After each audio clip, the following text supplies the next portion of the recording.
Hello, hello, hello, and welcome to another Win Daily Sports Show. My name is Michael Brazil. I'll be your host tonight. I'll be driving you through the Shriners Hospital for Children Open, something like that. We're going to get it. We'll figure out one of these days. I have Sia Najad here with me. I have my man, Joel Shrek.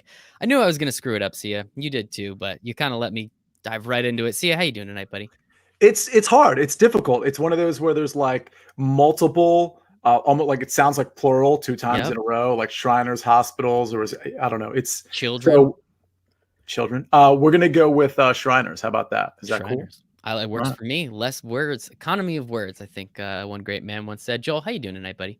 I'm doing well. I'm looking forward to getting some of the main golfers back on the slate for this week. Some of the guys that we know and we love. So I'm excited. Hell yeah, man. I'm excited for it as well. It should be a lot of fun. Everybody out there, we have us on YouTube. You can check us out on windailysports.com. We're on the Twitch page, the Twitter page. We're everywhere. So just come hang out, make some money with us. It should be a good time. So in that case, I think we can rock right in. Oh, well, actually, first, we have to, Joel, last week you were moving. This week you have moved. How's the new place? We're really excited. The process of moving is like the biggest pain in the butt. So even though we didn't go far, it was still a pain, and now we're finally settled in. So I'm ready to rock and roll.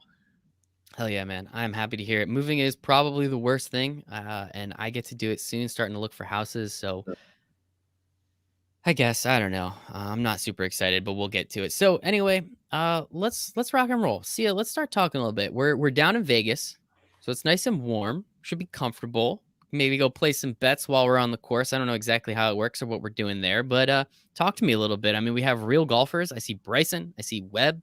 I see Abraham Answer is here. I mean, it feels like the pack is back. We got Ricky Fowler. My grandma is going to be ecstatic. Talk to me a little bit. How are you? Just the crowd in general. How do you think this tournament's going to play out a little bit? So I love how for the last, I don't know, 8 or 9 months, we've talked about Abraham Answer so much, some good and some bad, that you just led with, well, we've got Bryson, we've got Webb, and Abraham Answer, as if they're not like, it's like 30 golfers in between those two guys. But real quick, before I get to that top tier and some notes about this course, who said economy of words? What is that? Is that a quote from somebody? Yeah, I can't remember who said it, but it's like trying to say something. Yeah, it's on me, man. I think I just heard it on a Joe Rogan podcast, and I didn't want to drop a Joe Rogan podcast name because then I feel like kind of like an asshole. So I tried not to say it, but I think here we are now. So can't really get it. Can't really avoid it right now. See, you can't really avoid it right now. Okay, so here we are. We're in Las Vegas, as you might have mentioned. We've got a really good field. I mean, this isn't like a packed field. It's nowhere close to a major field, which, by the way, the Masters are in 5 weeks. But this is definitely a solid field. And another thing, we talked about last week how that 6,000 range was, full of good potential golfers. And I think Joel's going to agree with me here. This is one of those tournaments where that 6K range is probably going to win you a GPP because a lot of people are going to want to stuff their lineups with a Bryson for good reason, or maybe they're going to want to double up in that top tier, like not necessarily the top tier, but let's say a Bryson and a Colin Morikawa, or a Bryson and a Matthew Wolff, but all three of which are very popular from ownership percentage standpoint. So if you're going to do that, you got to dip down to the 6,200 range or the 6,500 range. So there are places to go there, particularly for GPP. I mean, in cash, I don't really recommend that, but it should be an interesting tournament. I never really have a good feeling or a bad feeling about a tournament, but I do have a good feeling about this. And part of it is, I don't know how long this is going to go. Hopefully it doesn't go more than an hour, because I only say that because there's so many guys I like, one of which just withdrew. Tony Finau just withdrew. So, it's almost like a good thing that like one guy can sort of check off the list. So I'm excited about it. Joel, what do you think? What are your thoughts? Yeah, it's an interesting field. I think one of the first things that got me excited about the DraftKings salaries this week are, and it's an actual smaller field than normal. And here's why I like that. I think when we get those fields that have over 150 guys, it can be overwhelming. And it's like, listen, it's really hard to narrow down 6. But here, there's already clear guys I don't like in certain ranges. There's clear guys I like. I can really narrow down my player pool and go into the week with confidence that I don't have to sometimes you have to fade a guy you like if there's just too many players, because what other options do you have? And this week, I feel like you can really kind of hone in on those guys and not feel like you have to fade guys that you might be high on.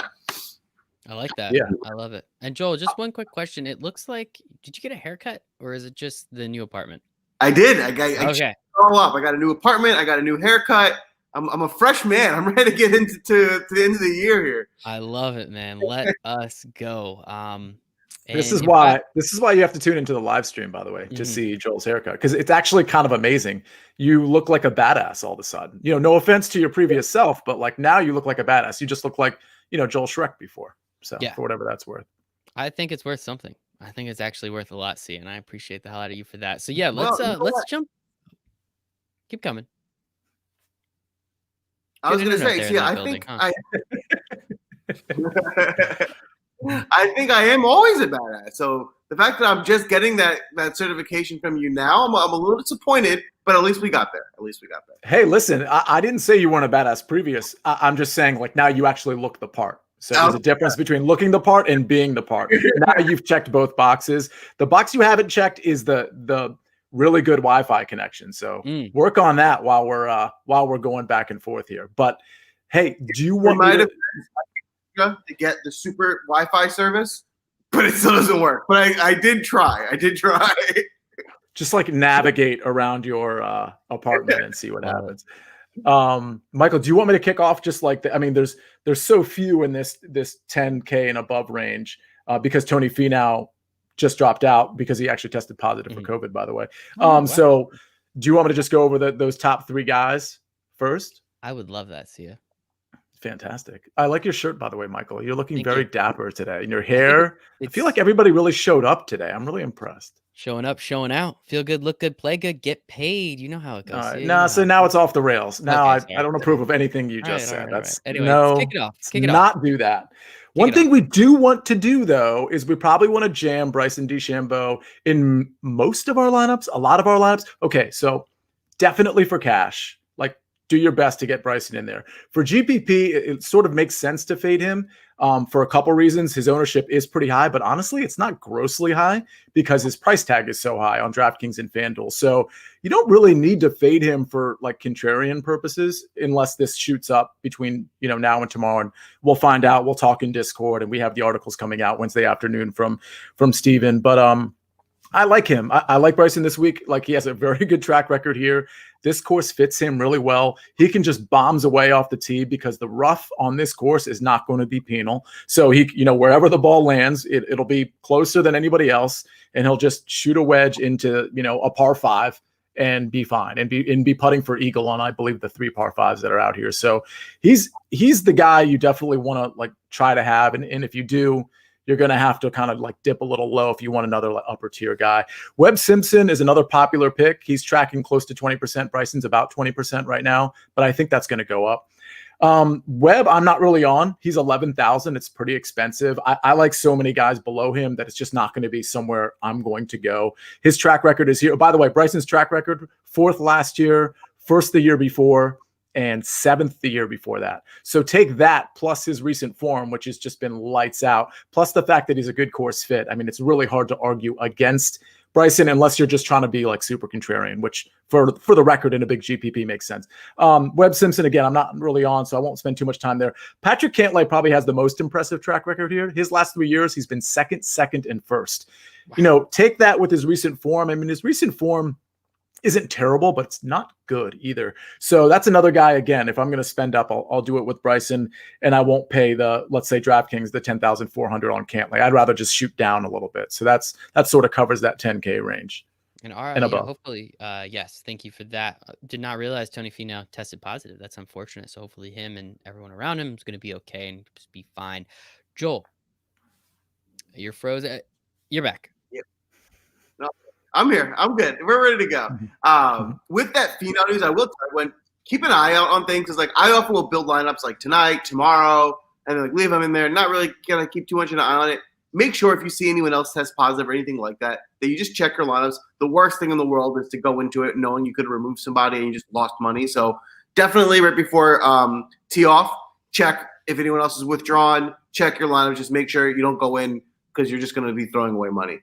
That happened to me recently, and it was the worst feeling. So just don't do that. Now, for the top slate, I really like these top slate. So I'm going back to a lot of the stars and scrubs again, and I'm almost going off the like, you know, Bryson's going to be a little chalky, but he's just so much better than everyone else, and he has a course history here that's really strong. And so, like, you want to combine current form, check, obviously. Course fit, check. Bryson's history here, his current form, the course fit. I just don't see any reason to get away from him. I'm going to be playing a lot of them myself. I just think if he's going to win the tournament, I think I'm just going to hammer it and stick that route for this tournament. And I'm kind of feeling similarly with Cantlay. So it's not the same as Bryson because he doesn't have the current form, but he does have the course history here.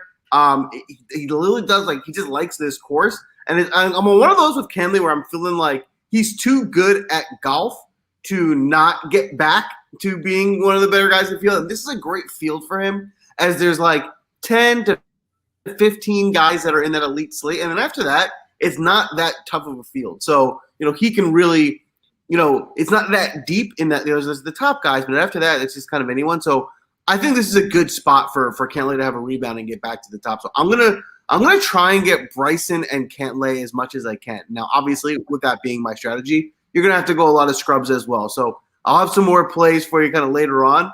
But just looking at this top tier, obviously Finau's out. I don't mind Simpson, like, especially if you want to be contrarian and not just have like the same kind of pick that everyone else is picking. I think he's certainly a really good golfer, and so it certainly would be a good play from that perspective. But if I had, you know, if my thought process wasn't a GPP tournament and just pick my best golfers, it would be Cantlay and DeChambeau. I love that. And I think it's interesting with what Bryson has done at this course previously, and, you know, the definitely not taking steroids over the quarantine made him bigger and shoot the ball further. I mean, it kind of makes sense that if he's already that good at this course and it's a place that you want to hit the ball as long as possible, he kind of just upgraded on what he was previously. And obviously recent form, not too shabby for Bryson as well. So I think a lot of that is interesting, and it makes sense. His price is much higher than everybody else. So I think it's going to make it more difficult. But as you said, Joel, you'll be able to fit some other guys in there as well. So Sia, let us hop to that 9K range. It's got a bunch of guys here. We got Mr. Morikawa is in here. Harris English is in here. Nope, Abraham Answer is not in here. Don't worry, Sia. We'll get to him. Don't worry, Sia. But anyway, talk to me about this 9K range and who you're liking here. Yeah, a lot of guys I like in here. And so keep in mind with Tony Finau withdrawing, you're going to have, and his ownership was already tracking at like 16, 17%. So wow. You are going to have people that obviously that has to go somewhere. So I think a lot of that actually will shoot up to Cantlay because people are going to look at what Joel said, and particularly his recent form here, I should say his form at this course. Mm-hmm. And they're probably going to latch on there. They may latch on to Hideki as well. You know, both Hideki and Cantlay, I feel like we have this image of who they are, but they're not that person. Like, we feel like, you know, Hideki is just one tournament away, he's going to win, and Cantlay is like this guy who's just won a ton and he's ready to win again. Like, none of that is true. So I will have maybe like a share of Cantlay, maybe a couple shares of Hideki, but I don't love those guys personally. Collin Morikawa, go ahead. Would you say it's as if you were a badass, but then you're just kind of looking for that haircut at this point? Is that really? Yeah, exactly. No, thank you. Yeah. What a proper analogy. Yes. Thank you. Yes. You're trying to go full Shrek, but you're only half Shrek right now. You're only half Shreking right now. Not good. You're a draft master. You're not draft master flex. So until you're draft master flex, then I'll roster you on my DraftKings team. But Hideki, no soup for you. So guys I like, though, I mean, Collin's going to be popular. He's at about 20%. I don't love him. And the reason I say that is because I like Wolf a lot better, who's priced at just a notch down from Collin Morikawa. I love Wolf's upside. I mean, so does everybody else, by the way, because he's well over 20% at this point. But that's okay. Get different elsewhere. Matthew Wolf is definitely going to be in a lot of my cash and GPP lineups. I'll probably be fading Collin Morikawa because of that. I mean, you can't take – there's only so many guys you can take in this like sort of top fifth of the board. So I'm going to fade Harris English. I just don't like his upside quite as much. He's another popular guy. And then as we go through the 9K range, the only other guy I like, I think a lot of people will be on Scotty Scheffler. Absolutely good reason. He can go low at any moment. He wasn't particularly impressive last week. And therefore, I thought his ownership would be down. I was wrong because his ownership is between 18 and 20% as we speak. So I'm personally not going to be on Scheffler, but I understand people who want to be, because I know that's one of Joel's guys. The only other guys I like, Sergio, he won last week. I don't usually like to go for like a back-to-back guy, but if we assume he figured out his putter to any degree, any positive degree, which clearly he was good last week with that, his ball striking has sort of always been good. He's very consistently a good ball striker. He drives it longer than, most people think. He's not like a masher or anything. So I like Sergio at 9,100. And then I might have a share of Ricky Fowler just for your grandmother, Michael. You. But in this 9K range, it's going to be Matthew Wolff mostly, and a little bit of Sergio, and maybe a little bit of Hideki, and that's it. I love it. I'm going to tell my grandma. I actually just saw her on Sunday. She got me some Capicola for my wedding. It was awesome. I'm sorry, Joel. Talk to me a little bit about this 9K range and how much Ricky Fowler are you going to play for my grandma? You know what's interesting? I was just saying I like Ricky this week more than normal. Now, obviously, by my original strategy, like I can't have too much of these guys in this range because if I'm playing a lot of Bryson and a lot of Cantlay, I'm going to have to get them in low. So a couple of my different GPPs, I am going to play Ricky. I think he's a guy that's a good way to get different. His ownership's not going to be that high. What I like especially about Ricky is previously he didn't compete here last year. He was tied for 4th in 2019 and tied for 25th in 2016, and those are the only times he's played the course. So he's done well in this tournament, and he seems to like it here. I think this could be a good spot for him. Only as a contrarian play, like if you want to get different, I think that could be a good way to do so. Now, just giving everyone the information, I myself will not be playing too much Matsuyama for the reasons I said. However, if you look at like what like the researchers look at in terms of advanced statistics, he grades out really well for this course. So like for that reason, I would say like, keep him on your radar. It's not it's like someone I like to throw in for his few GPPs. My thing with Hideki, and the reason why I shy away from him often, is he tends to often do well, but fall in like the 10 to 20 range, which at this price, like you need guys getting in the top 10 to make this price be worth it. So, if you get someone 10 to 20 and 7K, fine, like that can catch its value. But at this price, I just think he's going to probably do well, just maybe not well enough at his price level. So for that reason, I'm not too high on him ownership-wise this week. I kind of feel similarly as Sia to Morikawa. It's like I have nothing against him. I just can't find a way to get him in my lineups, and you can't play everybody. So for that reason, I just don't love him this week. Nothing against him. He's been playing great. Would it shock me if he had a good week? Not at all. He just isn't kind of making the salary cut for my rosters. I do love Wolff. The issue with Wolff this week is strictly a DraftKings tournament play. It's just the ownership, right? It's hard to get too far behind Bryson and Wolff because you have to be perfect with every other pick to do anything positive. So you definitely have a few shares of him. I'm not going to fade him completely, but the main reason why I'm probably not going to play too much of him is strictly a strategic tournament play of like his ownership's a little too high, and I just want to get a little different. And I don't think he's like head and shoulders above some of the more comparable options in this range. Scotty Scheffler is a guy I do like. I think Scheffler is a bounce back. He is one of my guys. I target him a lot. He had COVID. He came out after COVID and was a little slow, and then he got it together. So if you took away the day one round last week, he would have been in the top probably 10. So from that perspective, that's all behind him, and now he's playing well again. So I'm definitely like Scheffler in your lineups, and I'm also going to go back to a little bit when I can Sungjae Im. Sungjae, like we said, like he's consistent. That's what I love most about him. Like especially if you're doing cash lineups, if you cram him in, like he's not going to flop. He doesn't flop very often. He competes. He also doesn't get you top 10. So like think about him for your cash lineups. Think about him for your smaller tournaments, safer play. For the big GPP, maybe not the best play. Yes, and always remember what you're playing matters. And if you want to ask questions about what you're playing, windailysports.com/chat.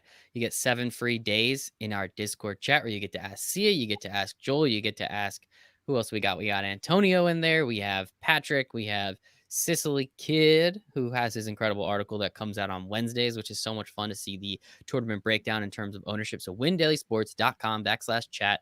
7 free days. Ask us anything you want. That also includes football and baseball, and if there's a couple basketball games left after the Lakers throttle the Heat tonight, we'll see. But it should be fun. WinDailySports.com/chat. Come hang out with us. So that is the 9K range. It's just so much nicer when I click on people's names and just see their picture. Remember a couple weeks ago, I was going through seeing if even guys had pictures on the site. This week, just about everybody does. So I'm very grateful for that. Some of these names are a little bit more familiar as well. Mr. Zalatoris, I see him here in the 8K range. This guy is friggin' everywhere. I'm loving it. I'm loving it. Joel, what do you got? Do you have something to say about Mr. Zalatoris? You look excited. No, what I love about that picture comment is that and this is how funny I use that, but I use that because when I see that a guy is really old, I fade him, right? And I love it. Thing. Like sometimes I'll see a guy and like the numbers might add up, and I'm like, wow, this guy's pretty good. Why am I not playing him? And then I'm like, oh, I just realized he's like 50 because of his picture. I'm like, nah, never mind. He's too old. I'll just move on. He was good when he was younger. He's not anymore. Here we go. The insight you will get on the Win Daily Sports Show doesn't get any better than pictures and old people. What do you guys see? It's the Von Taylor thing from last week. So, by the way, Joel, he's 44 years old. Does that take him off your radar, or is he still on your radar at 44? Like borderline. It's like he can still make it in, but he's starting to get to the edge of like maybe not anymore. He's getting old. Yeah, you feel like the upside is limited there, right? Like can make a cut, but he's not going to contend on Sunday. I mean, with guys, listen, that's not exactly scientific, but like with guys like Bryson that we're seeing out there, and like even like Justin Thomas, or we're like, even though those guys are kind of small, they're whipping it around. And so there's something to be said for an older guy, like not necessarily contending with those guys. By the way, speaking so Joel mentioned the metrics, Hideki grades out best in the metrics. And so what I'm talking tee to green.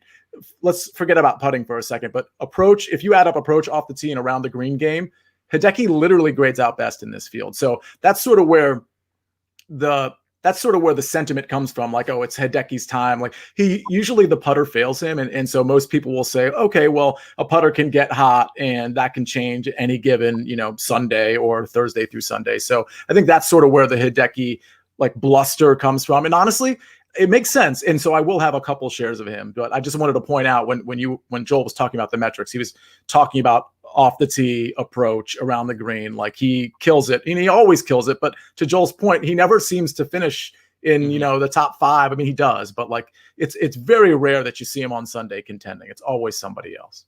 Joel, did you have something before I get to the 8K range?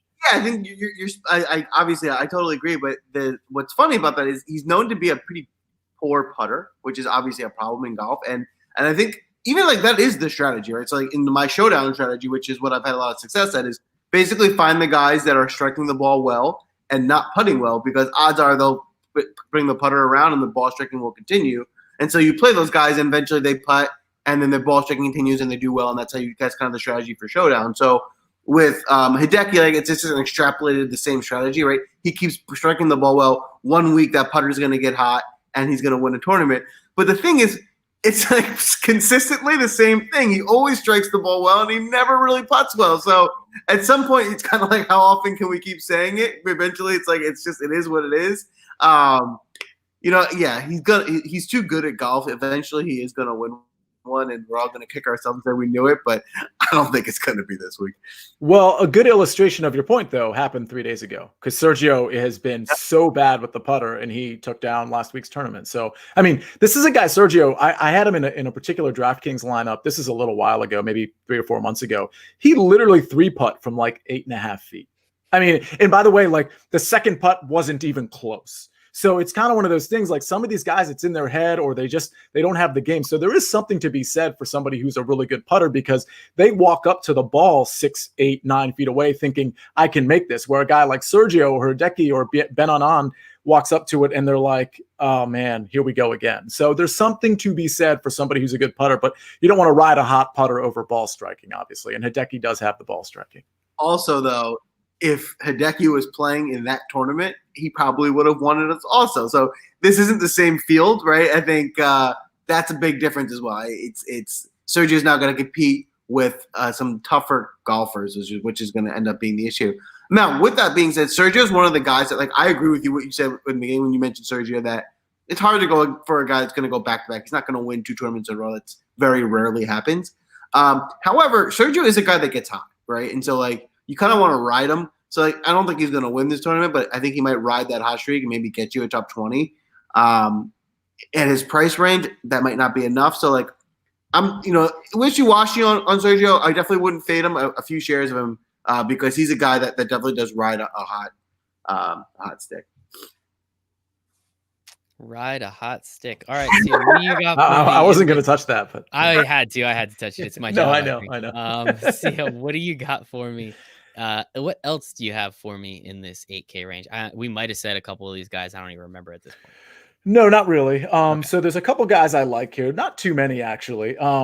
Abraham Answer, I actually do like him this week. And one of the reasons is because his projected ownership is pretty low. So, he hasn't been good for a few months. I mean, there's been he's peppered in a couple good rounds, but he's so much better than what he's played. And this is kind of one of those things. It's a new season, so to speak. And granted, he hasn't had a ton of time off, but he's had some time off. And I think we're going to see the old Abraham Answer. So if he's under 10% ownership at what I think is a pretty reasonable price on DraftKings of 8,700, I'll absolutely have some shares and I'll go down with the ship there. That's no problem because I know what his potential is. So I like Answer. And I like Cameron Davis at 8,200. He's another guy that's going to be super chalky. Unfortunately, he's going to be over 20%. He's just the perfect course fit for this particular course. He drives the ball far. He's coming. By the way, his recent history is really good. Last time he was here looks like 2019. He finished 28th. Nothing to write home about. But at 8,200, a guy that's sort of finding his game, and he's got a lot of decent, strong finishes over his last 4 tournaments, including, a 15th at the Wyndham. So he's a solid play. The only other guys I really like in the 8,200 or in the 8,000 range, Joaquin Niemann at 8,100, I think I wanted to say he's sneaky, but then I'm looking at his ownership. This is a guy that his ball striking is fantastic. He's another guy that the putter usually fails in, but you'll see him every 3rd, 4th, 5th tournament when he's in there. All of a sudden, you'll see him there on Sunday, at 4 o'clock in the afternoon. So at 8,100, again, for GPPs, you're looking at upside. So Niemann isn't so much a cash play, he's more GPP play. But those are the 3 guys I like. Answer, Cam Davis, and Joaquin Niemann. I like them the best in the 8K range. I love it. Mr. Hot Stick, what do you got for me in the 8K range? So there's a few guys I like here that I'll mention. There's one guy in this range I love, so I'll save him for last. So a few guys I just want to mention to keep your eye on. I do like Answer. Definitely some guy to have a few shares of this week. I'm going to be, I think a good guy to target this week now that his price is more reasonable is Zalatoris. I think now that you don't have to be the most expensive guy on the slate, he's consistently has above average to good ball striking metrics. So he's going to hit the ball with the top guys. If he sinks a few putts this week, I think he can be a guy. Now at this price range, that's a value, right? At the most expensive guy in the field, no, but now he's a value. I like Davis. I think the way he plays, right, he's going to hit it long. He's going to score well in this course, and he's coming in with good form. He led, I think, a portion of the tournament last week. So if he can put together 4 strong days, I think he can compete here. And I'm with Sia on Niemann. If you guys all remember, Niemann was really good at the BMW. It was a harder course, but he's a guy that hits it really for a little guy. That's the guy that struck that conversation last week. The little guy that can really crush it. So I do like him as well. I like him less if his ownership numbers are high. I think if you can get him at a low ownership number, then he's good. If he's going to be chalky, then I'd probably fade him. But my play in this range that I really love, that I'm probably going to put some bets on as well, is Kevin Na. So Kevin Na is, I think, just an underrated golfer. So let's just start there. He's good at golf. Good. Okay. Number 2, Kevin Na won the tournament last year. So he's already has experience here. Number 3, he also has a tied for second at this same tournament. Granted, it was 5 years ago, but he has a tied for second. So he's has twice where he's done really well. And that's I told you guys last week, that's what I look for. Have you consistently performed well here? If you won it once, doesn't mean once. If you've done it twice, okay, well, you have consistency on this course. In transparency, he's also missed the cut twice here. So it's a little bit of both. But, for these GPPs especially, it's the upside. And the upside's obviously there. And when he put together 4 rounds, Kevin Na can ball. He's good. He's been a little bit cold as of recently, and he's had those injuries. So you got to really make sure he's healthy. But you haven't heard anything since the summer. You haven't heard any talk about his back acting up. He seems like he's getting healthy. I think this is a good spot for him to return in a tournament that he's comfortable in. So I really like Kevin Na this week. I love it. He has been pretty terrible as of late, but thankfully it is a new season and we have new opportunities ahead of us. I think that part's important. So I love it. I love it, Joel. I absolutely love it. No innuendos in that one though. A little disappointed in that. But yeah, I've always appreciate it. One thing I do want to pick up on with Cam Davis, and this is part of the reason he's so popular. So on, let's see, it was Saturday, his round 3 last week at the Sanderson, he shot 9 under, 7 birdies and 1 eagle, and that included 5 birdies in a row on the front 9. So, you know, you look at guys like him or like a Scotty Scheffler, who I said I'm not necessarily a big fan of this week, but guys that can shoot like that on any given day. I mean, just think of the DraftKings scores. You know, you got you got your eagle, you got your 3 birdies in a row. I mean, obviously, if you're -9 on any given day, you're probably going to be up there on the leaderboard. So people look at stuff like that. I mean, there's a lot of guys, and I actually think Joaquin Niemann has some upside in that regard, like we talked about. So there's plenty of guys that have that upside. And again, in a GPP, that's sort of what you're looking for. It's kind of like boom or bust. And so that's why Cam Davis is so popular. But again, if you're going to take him, you know, and by the way, read what Steven has to say tomorrow. And he always, if you ask him in Discord, he always puts out that formula for people in terms of where you kind of want to be from an ownership percentage standpoint, even when you're taking chalky guys, because you can get away with it, but there's a way to get away with it when you're like trying to play in the like 150 max entry tournament. So that's something to look out for the WinDailySports.com members, of course. But yeah, so Cam Davis has the upside there. Go ahead. Let me piggyback on that. One exercise I do when I'm building my lineups is when you're kind of picking out guys and looking at, like, pick up their DraftKings page and look at their player profile. It shows you their last 5, 10, whatever tournaments and the results. So I look at the last 4, right? And you look by round what they shot. And what I'm trying to find is guys that have gotten multiple 66 and below, right? So you might not have even done that well, but if you got, 3 or 4 66s over the last 3 tournaments, but maybe you sprinkled in a 74, 75, so you didn't do that well. Well, at least I know you've gotten those low scores that we need to win. So all I need you to do is put it together consistently for 4 days. But I want to fade guys that never shoot a 66. If you shoot 4 69s, you probably did better than the guy I'm targeting, but that's not going to win the tournament, and you're not going to be capable of doing those low DraftKings scoring. So I want those volatile guys that get the 66, and I'm just going to hope I can catch them on a week where they have 4 song days, because that's how you're going to win these tournaments. Yeah, and plus if you hit a 66, I feel like there's a really good chance, unless you completely blew up in one of the first 2 days, you at least made the cut, right? And I know that's not quite the best way to look at it. For cash games it is. But for GPPs, obviously, we want to do much more than that. But at least you have to at least make the cut for us to get to round 3 and round 4. So I think that part, right. Or you're already in round 3 and round 4, which again is just a testament to what we're trying to do here. So I think that part's pretty important. So yeah, let's move on. We did the 8K range. So I think that means we go to the 7K range now, which isn't as terribly long as before. How many plays do you have here, Sia? I'd say a handful. I mean, this is going to be a pretty popular range because I think if you're stacking sort of up top, you might have to start dipping into the 7K range and then in the 6K range. So there's plenty of really good players here. I mean, I see Doc Redman at 7,900, and that he always sort of jumps out at me. It's kind of like one of my guys, but his ownership is at around 20%. Anytime a guy's in the 7K range and he's like 20%, it's just that never ends well. I mean, it almost never ends well. So I think Cameron Smith right below him is interesting pivot because he's like 4% right now. So that's just something to throw. I'm not necessarily a Cam Smith guy, but when I look at this range, he's one of the lower owned guys in this range. And he has upside on this course. Denny McCarthy is a guy I like. He's kind of popular too. He was 6th at the Sanderson last week. And at this tournament, the last 2 years, I believe he was 9th and 15th. So he clearly has the track record here. His game, his ball striking in particular, has been really, really good. He's a good putter. So like he fits, he basically checks all the boxes, which kind of speaks to why he's a little bit more popular than most of the people in this range. HV3, who reminds me, of course, of Lamar Jackson. Ouch. That's true. And RG3, yes, who threw a very long pass this last week, but his receiver dropped it, and therefore it was intercepted by a Washington football team member. So 0 for 1.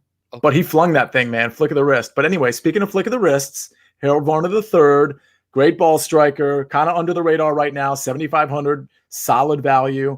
Ryan Palmer's another one of those guys that Joel was sort of referencing where this guy can blow up and give you a 74, and then he can shoot on this course. He can shoot like a 64 and then a 65. So Ryan Palmer is one of those boomer bust guys that I'm absolutely happy to take. Another guy, we're in the 7,300 range right now, is Lanco Griffin. he's just one of those classic under the radar guys that has been pretty good lately. And I think at 7,300, you're getting value here. The only other guys in the 7K range that I like, and they're all in a row and they're all 7,100. Joel Dahman, who of course I know Joel likes, and this is a guy that can go low, any given Thursday, Friday, Saturday, or Sunday. Adam Hadwin, who I just have an affection for, and he's low owned, so I'm an Adam Hadwin guy. He's a good ball striker, and I'm hoping that comes through. And the guy that's been really hot, we talked about him last week, Christopher Ventura, is going to be a little popular, but at 7,100, you're getting amazing value with Ventura. He has been red hot lately. I know Joel's going to talk about him too, so I'm going to give him the floor there. But those are the guys in the 7K range I like. I love it. Yeah, a lot of these guys, some of these names are starting to pop up. And again, these were the guys that were in the 9K range, the high 8K range the last couple weeks, because we didn't really have this, group of elite talent in this field, which is pretty interesting. So Joel, you're gonna be diving into this 7K range a lot, especially if you are really leaning into Bryson and Cantlay a lot. So I'm assuming you're gonna have some 6K plays as well, but you're gonna have to find a little bit of value in the 7K range. So where are you going for it? Yeah, this is where I'm doing work, right? So if I'm cramming in Cantlay and Bryson, this is where I'm getting my plays, and this is where I have to be right? Because if that's my play, Bryson's chalky. If I'm that confident, this is where I have to get it right if I'm going to win this week. So, I have a couple guys I like in the higher range in the 7K, but I'm really a lot of guys in the lower range. So the higher range guys I'll mention. I like Cameron Smith. If you notice, he's been playing well recently, and he's a guy who way back in the beginning this summer was like one of my guys. He got cold, and I went right off of him, and I haven't really played him in a while. But now I think he's back. His form is looking good, and this is a course that should fit him pretty well. He's also had some success here with a tied for 13 and a tied for 10. So he's done well in this course in the past. I'm with Sia also on Denny McCarthy. Denny McCarthy is also one of those guys, not in the same so just so you guys know, I group Ryan Palmer and Joel Dahman together as the same type of golfer, right? They're very explosive. They get a ton of birdies. They also can, they can do poorly. So he's not in the level of those two are the two most explosive guys, but he's similar. He's in that mold where, he's very capable of going off for a 64 in a day. We saw him do that at the 3M Open on the fourth round. I'm pretty sure I might be getting that wrong, but it was right around that tournament where he basically won people a tournament. So definitely someone to target from this range. Another guy I definitely have on your radar is JT Poston. Now, JT Poston is a guy that I'm just confused by. This is what you need to know about JT Poston. When he does well, he does really well. So when he has a tied for fourth here and 4 missed cuts. So it's hard to make sense of that. But when he's on, he really can compete in a tournament. So never someone that I would recommend a lot of exposure to, but definitely someone to throw in some of your lineups. If you have a core of 4 or 5 guys, you mix him in the mix into some of those lineups because he can be that one differentiator. I also like Siwoo Kim. So he was a little bit disappointing the other week when we recommended him, but he is, he's a guy that can go really low. His ball striking numbers are really good. You need him to get that putter going this week if he's going to cash, but he doesn't have the best history here. He has a tied for 15th and a tied for 25. But I think this is a spot where now that his price is at 7,500, don't forget, he was the most expensive golfer in the field 2 or 3 tournaments ago. So that's a big difference, right? And so granted it's a different field, that does mean something, right? Now, this is where we start to really make our money, right? This is where it all really starts to matter. So I like Sam Burns. I don't love him, but I think he is definitely a play. If you want to put a few shares in him, that would be good. I really like Ryan Palmer. I just think he's consistently getting overlooked by people. I don't see why he wouldn't be in the 8,000 range here. He's that good a golfer. His results are pretty consistent, right? He has a ton of top 10s this year. I just think he's underpriced and kind of getting undervalued. So for that reason, I really like Palmer this week. Now this, I'm okay with Stuart Sink. I want to mention him. I don't love him. Don't put him in 90%. But he's another one of those. If you want to put him in a lineup or two with your core, I think that could be a good play. And now these are the plays that I'm really, because this is the range where it starts to make sense when you start getting with Bryson and those guys. You can fit. What I'd rather do is play Bryson, another type guy, and 4 at 7,000. They'd have to dip too far into the 6,000. So here's where I'm going to try and really fill my lineup. And one of the guys I really love down here is Pap Perez. So Pap Perez is another one of those guys that's finally coming around. His form is in really good form, in really good shape. Last year at the same tournament, he got third. He didn't play the 2 years before that. In 2017, seventh. In 2016, he missed the cut. So that's multiple sources of good scores. He likes this course. His form is good. I think stars are aligning. He's another guy that I like a lot this week. I'm not going to talk too much about it because Sia mentioned it, but I do like Joel Dahmen a lot. He's with Ryan Palmer in that same vein. I think Ryan Palmer is more consistent, so he's the guy I would like over Dahmen. But Dahmen does, get you a lot of those, 64s, 65s. You can put up those scores. So, I kind of play them both in a very similar vein. I love Christopher Ventura. I think he's, if you saw last week, he was the top 10 highest priced guys, granted, different field. So, it does average out. But he played really well last week. I mean, he's striking the ball well. I think he's a guy that's just in good form at a good price. And he's not a guy that's like a big name. So his ownership shouldn't get too high. So it's a good play for you to get different with a guy that at this range that can really help you cash in your lives. I love it. I'm making a lineup with you guys as we go along, and I thought it would be fun to do the Bryson and the Cantlay lineup. It's fun.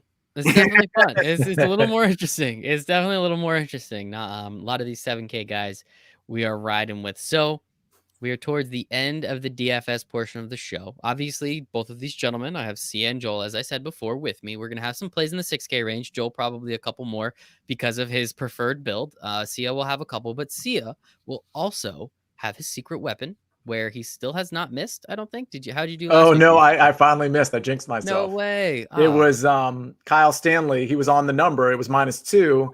And then I can't remember who it was, birdied 18 to close the day on Friday, and so my first secret weapon has missed the cut.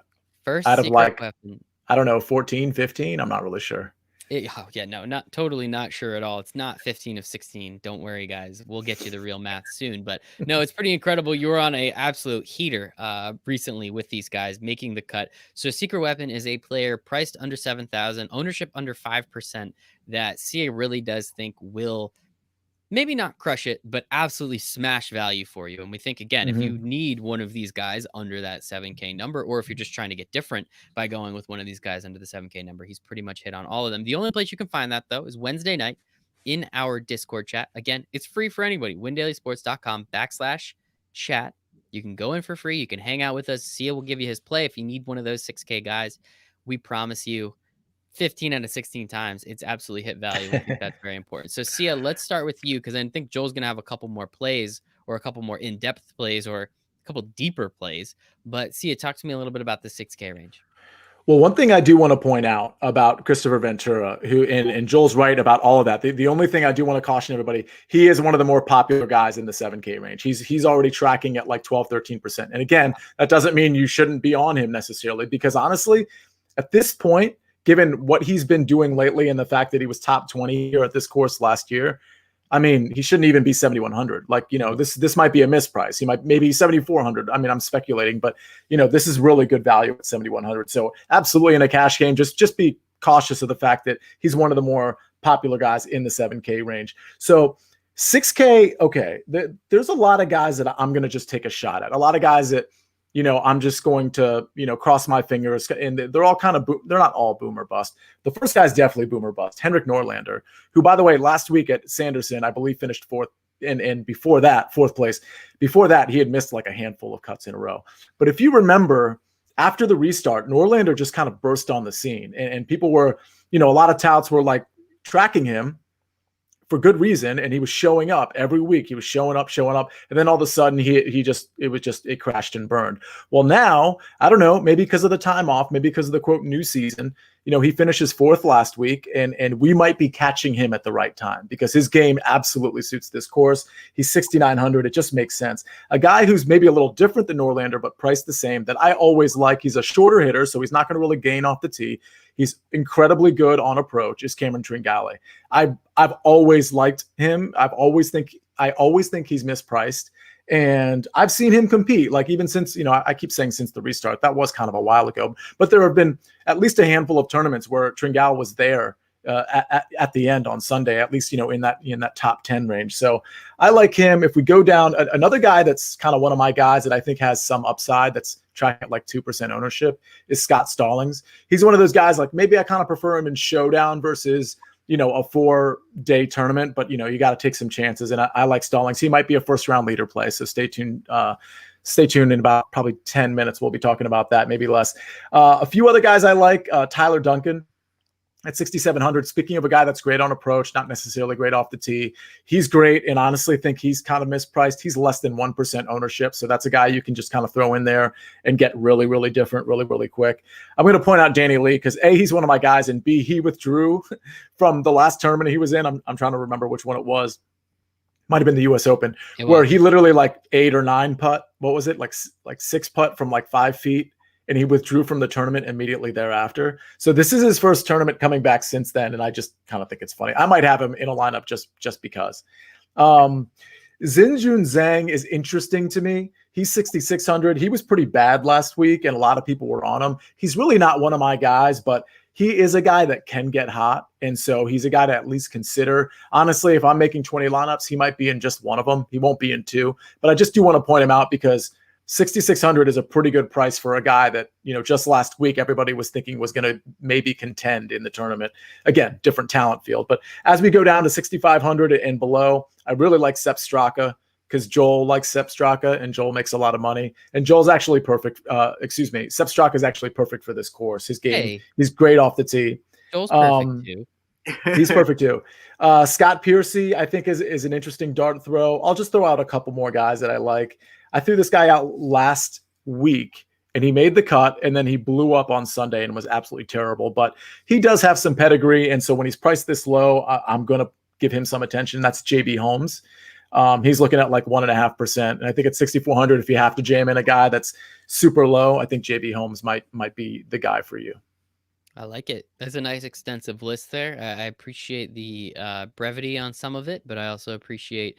I mean, we never got to Taylor Gooch though. He's my favorite. Max. Homo, you know what? Down here at Actually, that's a little bit of an oversight. He wasn't written up in my article, but I actually do like Taylor Gooch, and I will have him again if we're talking about 20 lineups. I'll definitely have him in one, but I might have him in a couple. That's a good point. Nice. There we go. All right, my favorite names coming through for us. Joel. I think, were you on Xinjin Zhang last week? Because I remember us all we were all having trouble trying to say that name. I do.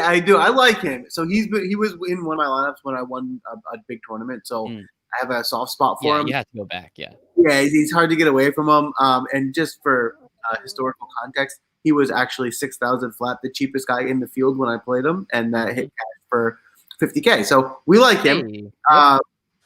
Now, I will say this. He is probably, in my opinion, a better golfer than he's getting credit for with this price. So for that reason, I like him. He's not consistent. So, and this is kind of what you have to. This is how you have to think about every guy in the 6K range for the most part, at least most of them. Very few golfers in the 6K range do you play more than 50% of your lineups, right? Because they're all pretty volatile.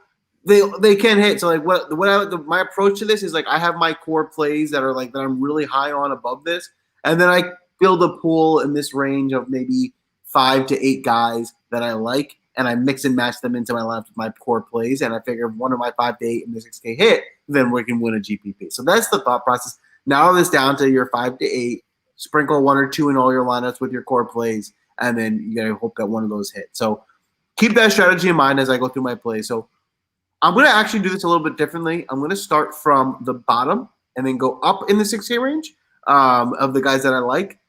And so with that being said, the first guy in this range that I'm targeting at 6,200 is Sam Ryder.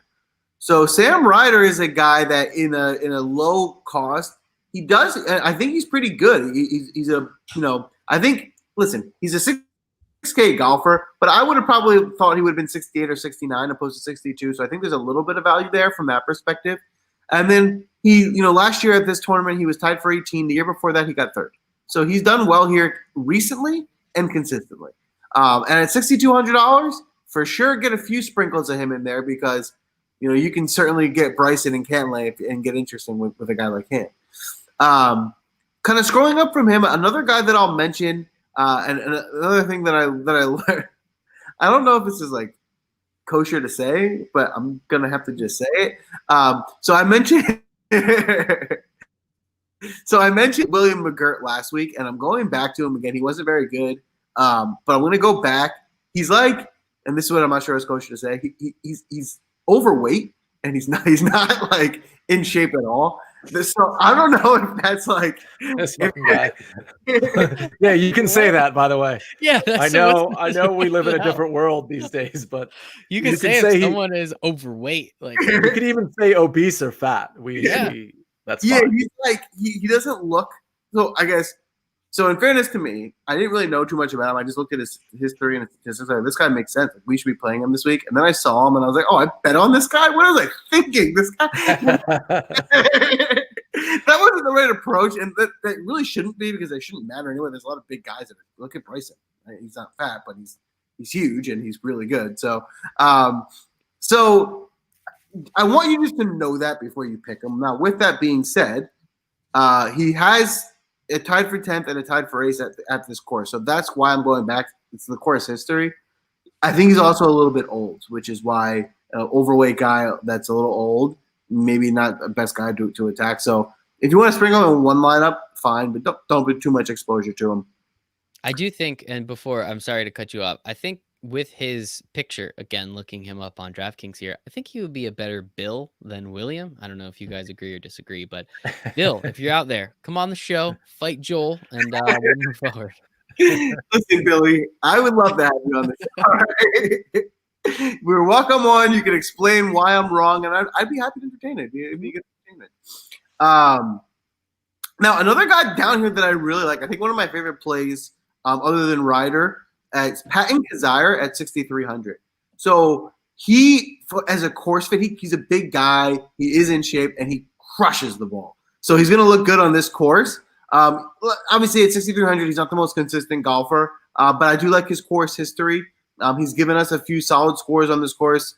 Last year, he was tied for 42, but in 2018, tied for 4th, and 2016, tied for 2nd. So some pretty high scores. He's capable of getting up there here.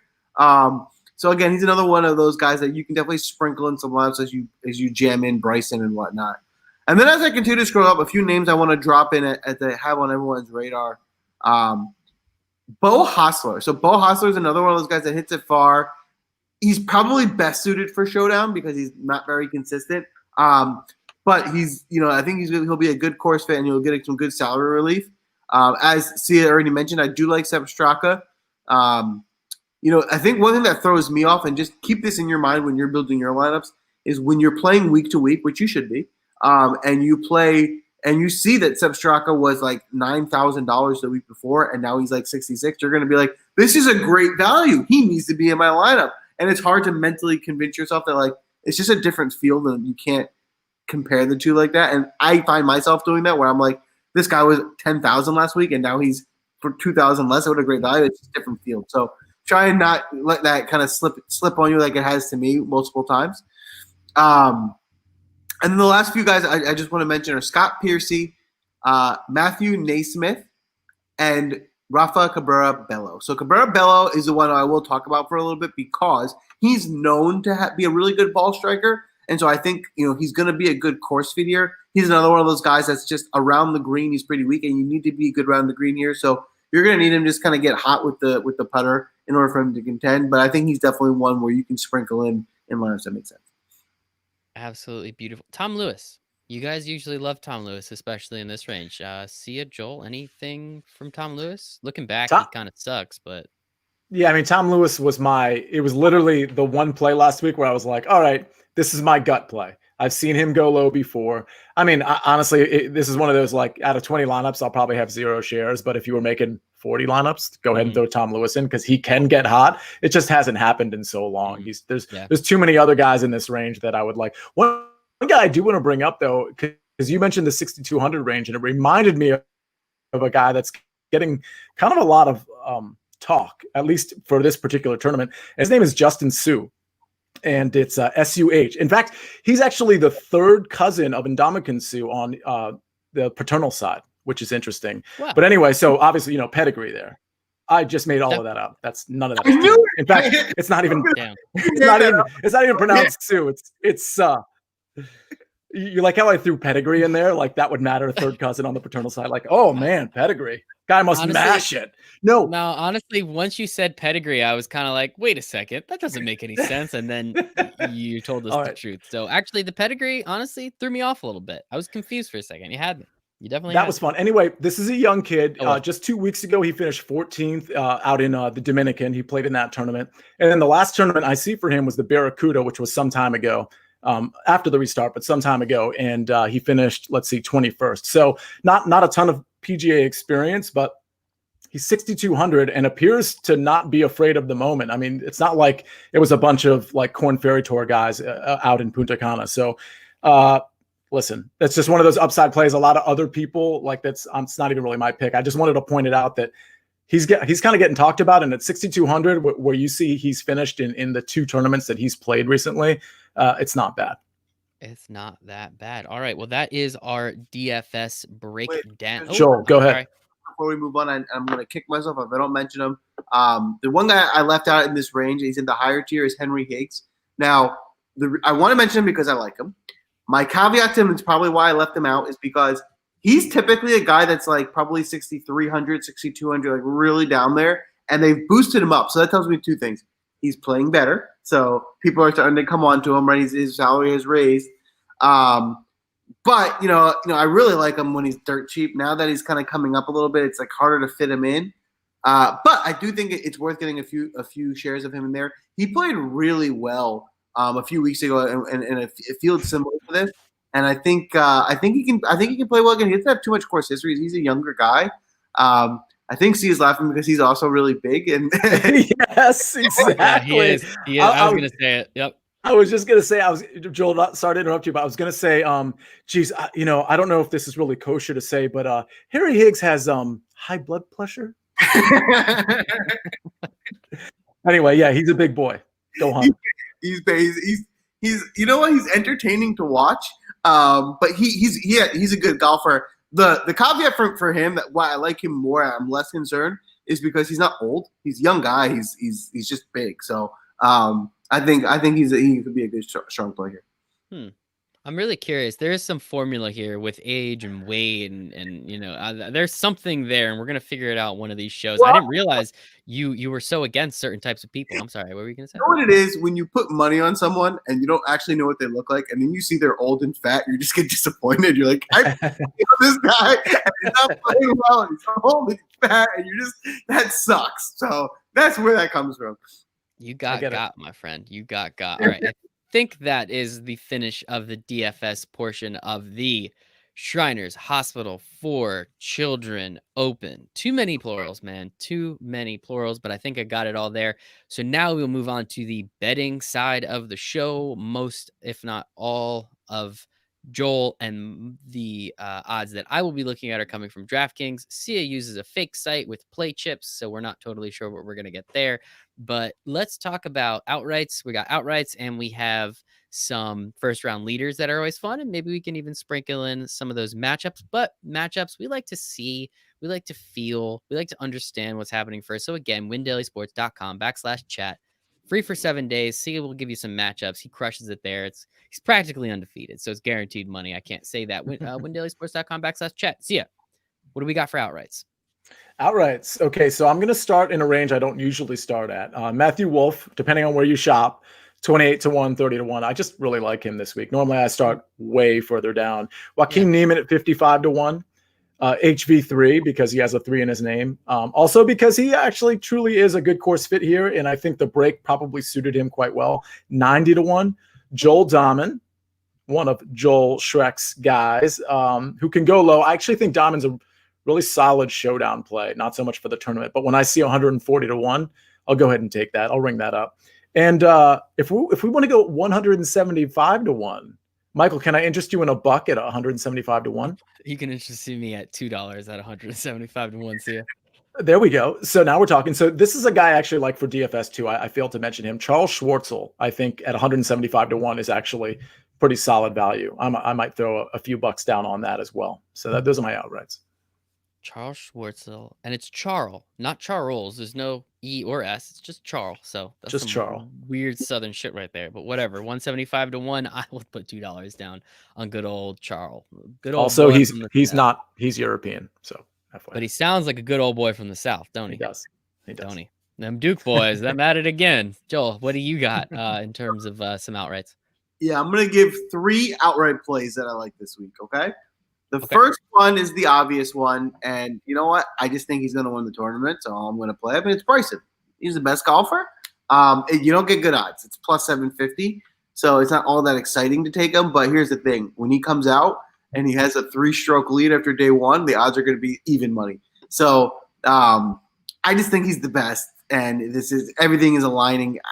He's going to win. So I'm going to put a little bit on that, and then it's not fun betting golf tournaments on the favorite, so I'm gonna give you a couple of my longer down the stream plays. So I hope I don't mess up this guy's name. He's a South African golfer. Is it MJ Defoe or Defoe? Oh, MJ. That's a good question. I think it's Defoe. Defoe. I'm not 100% sure actually. So this is kind of how I came around to MJ. I was in the middle of my super hot streak in showdowns when I was winning every other week. I was playing one of the days, and it was like last second. I don't know what happened. Somebody pulled out. I needed to replace somebody in my lineups, like a last second cancellation, like maybe Kevin, something like that. And he was available, and I was like, I have to get a minimum guy. I don't even know who this is, but I'm going to throw him in. It looks like he's been striking the ball really well. Let me fit him in. And like it was one of those, like right as the clock strikes, I didn't get it in on time. So I ended up stuck with the guy that didn't even play. Defoe goes like 7 under. And I'm like, oh my goodness. It was like a random luck. Like I wasn't that on him. I was like, if I had put him in, I would have won the whole tournament. I was like, holy smokes. Now this guy's on my radar. He hasn't done much then, so I hadn't really been playing him till last week. He played pretty well last week. He had a few good rounds. His ball striking metrics were pretty solid. So now that he's playing well again, that's what got him on my radar. He's striking the ball well. Stars are starting to align. The odds are really good. It's and I always get this wrong. It's plus 17,500. What is that? Is that 175 to 1? Yep. So there you go. So 175 to 1, pretty good odds. I'll put $1 or $2 on him. And the my one other outright play for this week that I like is Pap Perez. I just think Pap Perez is a good golfer. He's going to win a tournament, and this is the type of tournament that a guy like Pap Perez would win, right? It's not like the full field. Got some of the guys. He can get a hot 4 days, and you're getting him at a pretty good number at 110 to 1. Love it. Are you sure it's not 1,010 to 1? Yeah, curiosity. Then I'm even happier about it, but I'm pretty sure 50 cents on that. That's fine with me. I can go as low as I want. All right, so those are the outrights. Now we get to the tasty part. We get to the first round leaders. This is where we've hit some good bets so far this year. Sia, talk to me. Where am I putting my dollars this week? It totally reminds me. I forgot. I have some news to break. I have some legitimate breaking news. All right, are you guys ready for this? Yeah, we're ready. Okay, so 2, by the way. Let me give you. Sia is 0 for 2 on breaking news. Just want to let everybody out there know. But please, Sia, break more news. Otherwise known as close for 2, which counts in horseshoes and in first round leader golf when you have a show. Oh, it doesn't? That does not. How does that count? We'll I have put to my check money that. down and I don't get it back. Listen. Well, you have to talk to your sports gambling provider. I can't help you there, but we'll look into that. I think I see your point. You're my lawyer, so I mean, whatever. You talk to him. I'll look into it. Okay, so before I break news, let me give you some of the first round leaders I like. Abraham Answer at 66 to 1. Joaquin Neiman 66 to 1. Scott Stallings 90 to 1. Scott Piercy 125 to 1. I'm going to throw in Charles Schwartzel at 100 to 1 because I suddenly like that. But the breaking news, are you guys sitting down? Looks like you're sitting down. The breaking news at 80 to 1, your first round leader on Thursday at the Shriners. Are you guys ready? It's Tuesday, the 6th of October, is Ryan Palmer at 80 to 1. Wow. Just broke the news. Yeah. You're welcome, America. You're welcome, America. Here goes $2 more down the drain for me. How am I going to recover? I don't know, but we're going to see what happens. Ryan Palmer at 80 to 1, people. Sia just broke news. So Save your money. Joel, what do you have? I know you like those top 40s. You like those top 20s, 10s. Do you have a first round leader? What do you got for a couple more bets? Yeah, so for my first round leader, one of the bets I like a lot is Christopher Ventura. We mentioned him in the DFS. He's a really good golfer. He's in good form. I want to target him here because I like targeting him in this tournament in a lot of different betting angles, but the first round leader I like especially because the combination of form, he's been playing so well consistently that I think he's going to come out hot. And I think he's undervalued, so I think if he comes out, which I do think he will, like in the top 10 or 20, his odds are going to significantly go up relative to where he started. So I think he's just being undervalued, so it's a good place to get some action on him.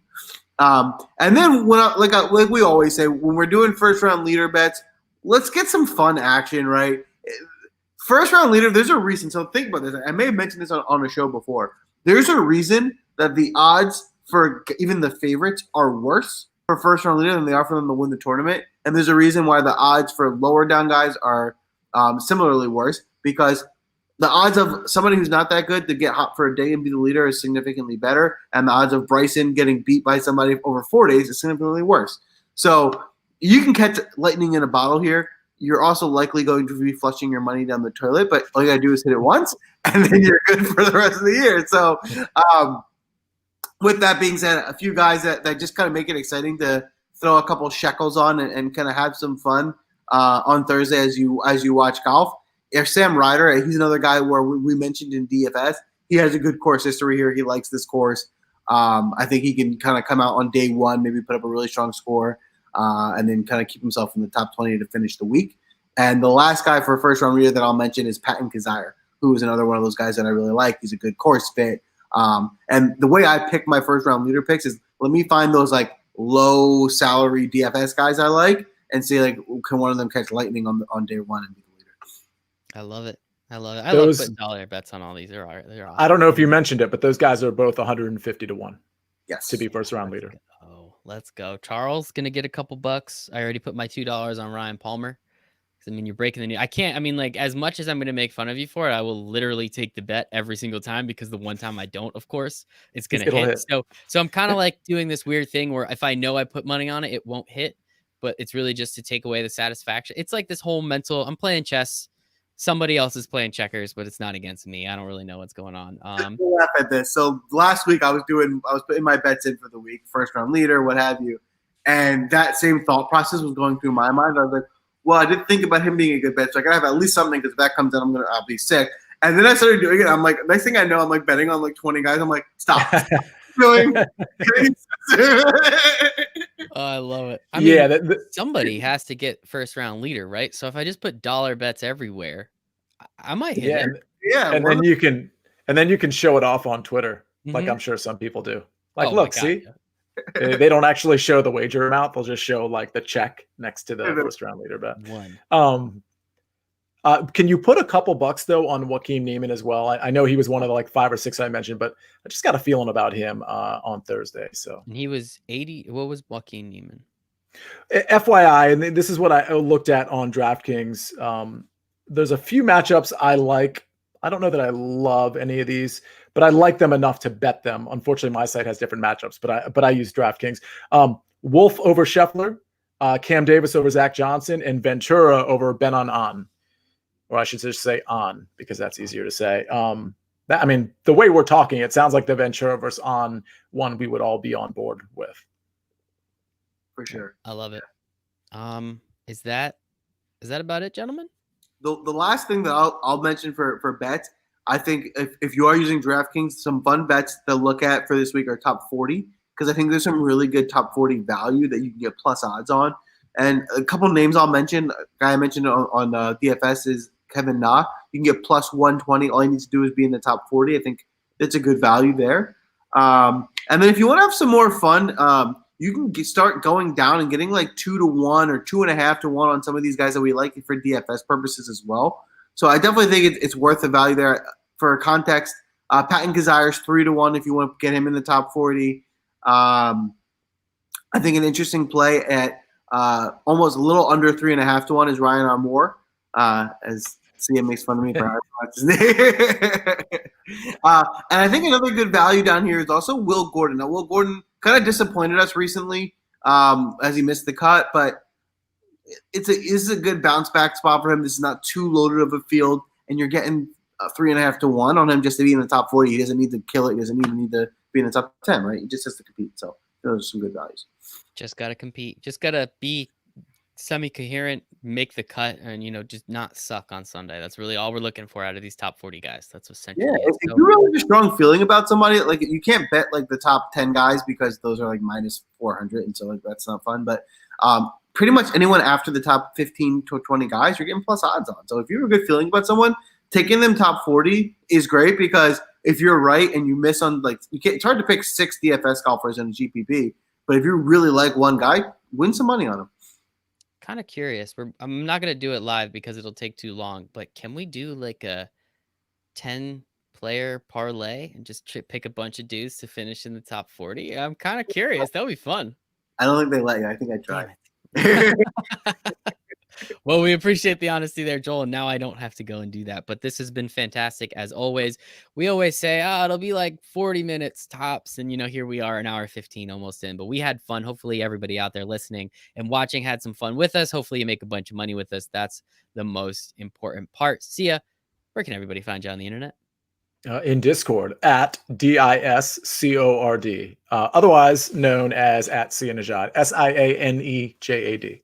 Yes, windailysports.com/chat, and then it's at Cianejad in there as well. Joel, where can everybody find you? Yeah, I'm at Craftmaster Flex everywhere. Instagram, it's corny, but that's where you can find me. Corny, but we love it and we love you. You can find me at Michael Raziel one last time, windailysports.com/chat. Make sure to follow us at windailysports. Tag us. Tell us how you did. We want to know that you made money using free information that we're giving you. I mean, how much better can it get, literally? And if you could also let us know what you think of Joel's new badass haircut, that would be kind of fun. Yeah. Also, NFL betting show tomorrow, 8:30, live 8:30. stream. Check it out. I think it's just Sia and I, so it should be a lot of fun. And Joel's new apartment. Joel, your address one more time for everybody? Yeah, that's 1 Fire Lane, because that's all I know. Fire Lane. All right. Somebody go out there and figure it out. We appreciate each and every one of you. For Sia, for Joel, for myself, and the rest of the Win Daily Sports family, we all hope you make it a very profitable Shriners Hospitals for Children Open. Got it.